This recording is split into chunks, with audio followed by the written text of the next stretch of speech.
देख रहे हैं headlines daily HD news. All India bank retirees federation सभी बैंक रिटायरीज पेंशनर्स का राष्ट्रीय स्तर पर सबसे बड़ा संगठन है, जिसके करीब 35 बैंक सदस्य के माध्यम से करीब 2.5 लाख रिटायरीज सदस्य हैं। संगठन रिटायरीज पेंशनर्स से संबंधित सभी मुद्दे, मांगे IBA, RBI विभिन्न संबंधित सरकारी विभागों के साथ यथोचित समाधान हेतु उठाता है व आवश्यक एक्शन प्रोग्राम के माध्यम से अपनी मांगों के समाधान हेतु निरंतर प्रयासरत है। संगठन समय पर अपनी राष्ट्रीय कार्यकारिणी की ऑनलाइन या भौतिक मीटिंग देश के विभिन्न स्थानों पर आयोजित करता है। इसी तारतम्य में संगठन की मध्य प्रदेश व छत्तीसगढ़ इकाई के तत्वाधान में इस बार की मीटिंग इंदौर के साउथ तुकोगंज स्थित जाल सभागृह में 11 व 12 जनवरी 2024 को रखी गई।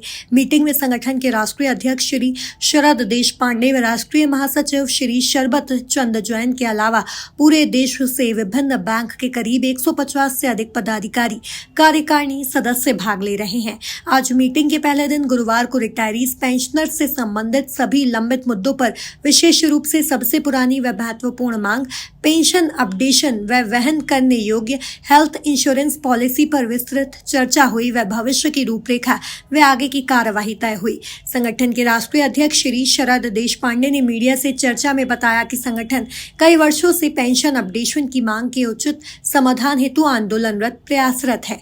मार्च 2019 में RBI के पेंशनर्स को स्वीकृत पेंशन अपडेशन की तर्ज पर सभी बैंक पेंशनर्स को पेंशन अपडेशन स्वीकृत किया जाए, इस हेतु प्रयासरत है। इस संबंध में संगठन के शीर्ष पदाधिकारियों ने व्यक्तिगत रूप से भारत के महामहिम राष्ट्रपति वित्त मंत्री को भी विस्तृत ज्ञापन प्रस्तुत किया है। देश के सभी संसद सदस्यों को भी विभिन्न राज्य इकाई के माध्यम से ज्ञापन प्रस्तुत किए गए हैं। IBA, RBI व संबंधित सरकारी विभागों में भी बातचीत के माध्यम से लगातार प्रयास जारी है। संगठन सचिव किशोर धर्माधिकारी ने बताया कि संगठन के प्रयासों से फैमिली पेंशन में बढ़ोतरी, सभी पुराने पात्र पेंशनर्स को 100% DA का लाभ व 1986 के पहले के पेंशनर्स को मिलने वाले एक्स ग्रेशिया में वृद्धि प्राप्त हुई है। संगठन की मुख्य मांग यानी पेंशन अपडेशन की पूर्णता तक हमारा संघर्ष जारी रहेगा। समिति की मीटिंग आज इंदौर में आयोजित की गई है। क्या कहना चाहेंगे, किस तरह के डिसीजन इस मीटिंग में हो रहे हैं और किस तरह से सभी रिटायरीज एम्प्लॉइज़ के लिए यहाँ पर चर्चा की जा रही है? मैं SM देशपांडे हूँ। मैं all India bank retirees federation का राष्ट्रीय अध्यक्ष हूँ। मैं सेंट्रल बैंक से रिटायरी हूँ, जनरल मैनेजर करके रिटायर हुआ था। पूना से यहाँ इंदौर में खास करके इस बैठक के लिए आया हूँ। आप सभी जानते हैं कि अभी कुछ ही दिन पहले इंडियन बैंक एसोसिएशन और United forum of bank union, जो कि बैंकों में वेतन समझौता करते हैं, उन्होंने वेतन समझौता किया है। उसके ऊपर अब फाइनल मोहर कुछ दिनों में लगेगी और उसमें रिटायरीज़ के लिए विशेष करके जो हम सालों से जिसके लिए लड़ रहे हैं कि अपडेशन ऑफ पेंशन में जो हर 5 साल में वृद्धि होना चाहिए, जो कि सेंट्रल गवर्नमेंट है, स्टेट गवर्नमेंट है, पब्लिक सेक्टर अंडरटेकिंग है, हर एक में होती है। और करीब 20 साल से जो हम लड़ाई चला रहे थे, उसमें ऐसा दिख रहा है कि कुछ न कुछ चीज़ें हमारी हो जाएगी। क्योंकि इस बार समझौता जब इन लोगों ने साइन किया, तब एक बात विशेष करके रखी है कि क्योंकि सुप्रीम कोर्ट में एक मामला पेंडिंग है, तब तक कम से कम एडहॉक इन सभी रिटायरीज़ के लिए एक्स ग्रेशिया करके पेमेंट देंगे। इसकी राशि कितनी होगी, क्या होगी, यह आने वाले चंद दिनों में तय होगा। और इस सब के ऊपर चर्चा करने के लिए हमारी इस संगठन की 2 दिन के लिए बैठक है, आज और कल। और सेंट्रल कमेटी के करीब 250 लोग हैं हमारे ऑल ओवर इंडिया में। केरला से लेके जम्मू कश्मीर तक है, आसाम गुवाहाटी से लेके बिल्कुल यहाँ गुजरात में भी है, उड़ीसा में है, थ्रू आउट इंडिया, और सभी वरिष्ठ नागरिक हैं और हर एक जगह से यहाँ लोग आए हैं। और 2 दिन इस विषय पर गहन चर्चा होगी। हम इस अवसर पर विशेष करके इंडियन बैंक एसोसिएशन, हमारी जो फाइनेंस मिनिस्ट्री है, फाइनेंस मिनिस्टर है, DFS है और यूनाइटेड फोरम के जो नेतागण हैं, उनका भी आभार व्यक्त करते हैं कि उन्होंने जो हमारे एक लंबित सालों से जिसके लिए हम लड़ाई लड़ रहे थे, और कई लोग हमारे वरिष्ठ जो नागरिक हैं आज 85-90 साल से, और वो बार बार हम लोगों को यही पूछते थे, भैया हमारे जीते जी होगा क्या नहीं।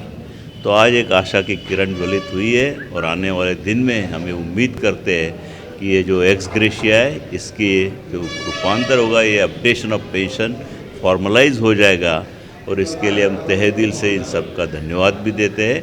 लेकिन इसकी मॉडलिटीज़ क्या होगी, किस तरह से होगा, हमारी एक ही मांग है कि जो रिजर्व बैंक ऑफ इंडिया में गवर्नमेंट ने दिया है उसी हिसाब से बैंकों के पेंशनर्स रिटायरीज को देना चाहिए। दूसरी एक हमारी लंबित मांग जो सालों से चल रही है कि जो बीमा राशि है और हर साल बीमा का जो नवीनीकरण किया जाता है, हर साल सालों साल हर बार, और हज़ारों रुपए से बीमा का जो प्रीमियम है बढ़ रहा है, उसके लिए भी कुछ न कुछ गवर्नमेंट करे, इंडियन बैंक एसोसिएशन करे और इसमें एक हर एक के लिए, क्योंकि आज स्थिति है कि हमारे कई जो पुराने साथी है 2-2, 3-3 महीने की यदि पेंशन भी जाती है उसके बाद भी बीमा की राशि दे नहीं पाते। और आप सब जानते हैं 60-65 साल के बाद ही ज़्यादातर बीमा की ज़रूरी पड़ती है। आज कई ऐसे अस्पताल है जहाँ एंट्री करने के लिए पहले लाख, 50,000 जमा करने पड़ते हैं, उसके अलावा एंट्री नहीं मिलती। तो ये एक आवश्यक बात है जिसके लिए भी ये 2 दिन की बैठक में हम चर्चा करेंगे और इसमें ठोस निर्णय लेंगे। मैं SM देशपांडे, मैं पूना से आया हूँ। मैं सेंट्रल बैंक ऑफ इंडिया में महाप्रबंधक के पद से निवृत्त हुआ 2008 में और 2010 से इस संगठन में जुड़ा हूँ। 2012 से आज तक मैं लगातार राष्ट्रीय अध्यक्ष हूँ। हमारे महामंत्री जो है शरबत चंद जैन, वो भी बैंक ऑफ इंडिया से है, वो इंदौर शहर से है, वो भी 2009 से महामंत्री है और हम दोनों मिलके जो संगठन की सदस्य संख्या एक ज़माने 25,000 थी, आज 2,70,000 से ज़्यादा हमारे सदस्य हैं। Thank you. फेडरेशन की राष्ट्रीय कार्य समिति का यहाँ बैठक चल रही है, क्या कहना चाहेंगे, किस तरह की पूरी बैठक है और क्या आयोजन है आज से? जी, जैसा कि नाम से इंडिकेटेड है, it is all India bank retirees federation. ये फेडरेशन देश में करीब 3 लाख बैंक रिटायरीज को रिप्रेजेंट करता है और देश के सभी प्रदेशों में एक यूनिट AIBRF की रिटायरीज फेडरेशन की यूनिट काम कर रही है। ये ऑर्गेनाइजेशन मूलतः इसलिए बनाया गया था कि रिटायरीज़ के जो इश्यूज़ हैं, जो उनकी समस्याएं हैं, उनको पर्टिकुलर रिलेवेंट प्लेटफॉर्म पर टेकअप करें और उनकी समस्याओं का समाधान कराएं। आज की तारीख में हमने पिछले कुछ वर्षों से संघर्ष करके कुछ 2-3 हमारी जो बड़ी बड़ी डिमांड थी वो पूरी करवाई है।